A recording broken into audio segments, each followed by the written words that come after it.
اسمع بقى العبقرية وهي بتشرح مصطلح العهد القديم والعهد الجديد.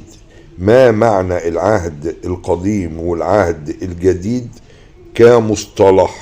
بالنسبة لكلمة عهد، أول شيء العهد هو معناه الميثاق أو التعاقد بين طرفين اتفقا على أمر معين. الله والإنسان في بيناتهم عهد، اتفاق. هو هذا العهد اللي في الكتاب المقدس، العهد القديم والعهد الجديد، هو مكمل واحد للثاني. وطبعا الكتاب المقدس هو وحدة واحدة بعهديه، القديم والعهد الجديد. العهد القديم أيضا يسمى بعهد الشريعة، والعهد الجديد هو يسمى أيضا بعهد النعمة. النعمة من خلال ربنا ومخلصنا الرب يسوع اللي أعطانا هذا الخلاص المجاني وإحنا ما نستحقه، من خلال الفداء اللي تم على الصليب. في العهد القديم الله أعلن عن العهد الجديد من خلال العهد القديم. رح نقرأ سوا من سفر اللي هو سفر إرميا إصحاح 31. بالمناسبة أنت سألتي شو معنى إصحاح. المفروض كده احنا فهمنا يعني ايه العهد القديم ويعني ايه العهد الجديد كمصطلح، بس مفيش مشكلة اللي احنا نحاول نفهم تاني بس على الهادي. بالنسبة لكلمة عهد، أول شيء العهد هو معناه الميثاق أو التعاقد بين طرفين اتفقا على أمر معين. الله والإنسان في بيناتهم عهد، اتفاق. هو هذا العهد اللي في الكتاب المقدس، العهد القديم والعهد الجديد، هو مكمل واحد للثاني. وطبعا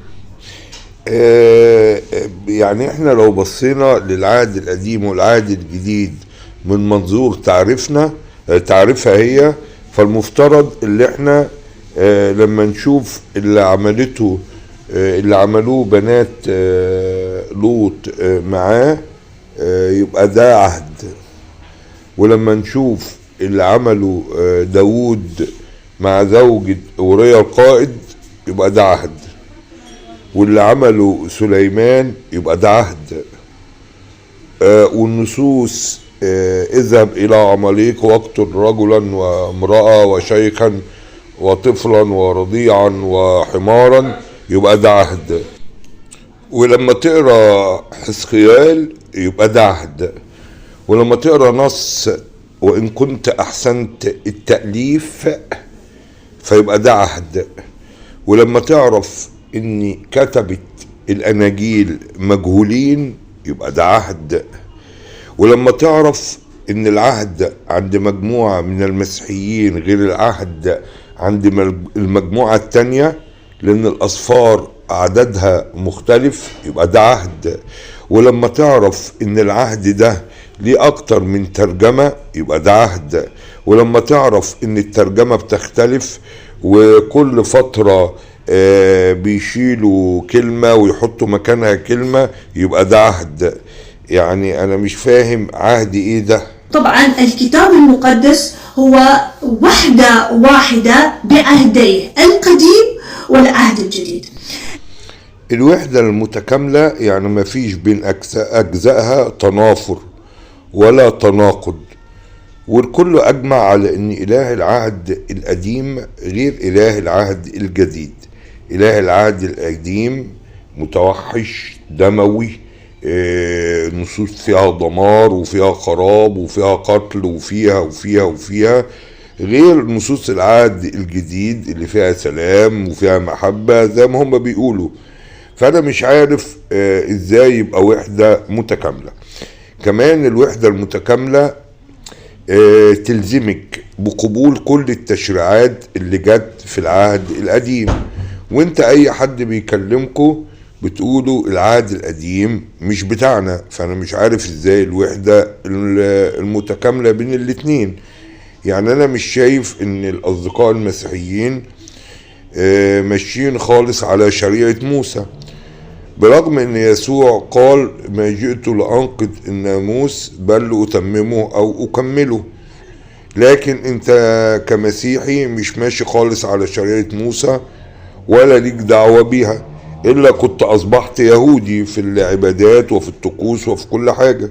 العهد القديم أيضا يسمى بعهد الشريعة، والعهد الجديد هو يسمى أيضا بعهد النعمة. بصرف النظر عن انا مش عارف ايه النعمة، يعني ايه وجه النعمة في العهد الجديد، لكن لما يكون العهد القديم اسمه عهد الشريعة، يعني انت ملزم بتطبيق الشريعة دي. يعني انت لو ما طبقتهاش يبقى انت ما بتطبقش دينك. عهد الشريعة تشريع، ولا التشريع ده اتلغى بالنعمة؟ يعني اول ما النعمة جت يبقى ما فيش تشريع. النعمة من خلال ربنا ومخلصنا الرب يسوع اللي أعطانا هذا الخلاص المجاني وإحنا ما نستحقه، من خلال الفداء اللي تم على الصليب. انا بس استوقفني كلمة النعمة اللي احنا ما نستحقهاش. يعني انت بتنفي العدل يعني عن ربنا ولا ايه؟ النعمة اللي احنا ما نستحقهاش، تعبير برضو غريب شوية. يعني تعبير كده تحس انها بتملى المقطع كلام اللي بيجي على دماغها، مش بتعرف من خلال دراسة وفهم ومراجعة، مفيش كده. يعني هي بتقول اي حاجة كأني في برنامج كده 5 فرفش. في العهد القديم الله أعلن عن العهد الجديد من خلال العهد القديم. رح نقرأ سوا من سفر اللي هو سفر إرميا إصحاح 31. بالمناسبة أنت سألتي شو معنى إصحاح. العجيب ان هي مصدقة نفسها ان هي قدرت تجاوب على سؤال السائل او السائلة. يعني ايه كلمة العهد القديم؟ يعني ايه كلمة العهد الجديد؟ والسائلة ما كانش بتسأل على المعنى اللغوي، ما هو المعنى اللغوي كل الناس عارفينها. كلمة عهد كان بتسأل عليه كمصطلح. هي قعدت تقرر الكلمات تاني، وكلمة من الشرق وكلمة من الغرب، وانا كده جاوبت على السؤال. بقول لك كل واحد بيجاوب بدماغه، مفيش دراسة، يعني مفيش فهم وتعريفات بتحكم العملية عندهم. لا، يعني انت تقول اللي انت عاوزه كده، اللي دماغك تجيبه تقوله، وده يقول كلام وده يقول كلام، وكل مسيحي كنيسة لوحده.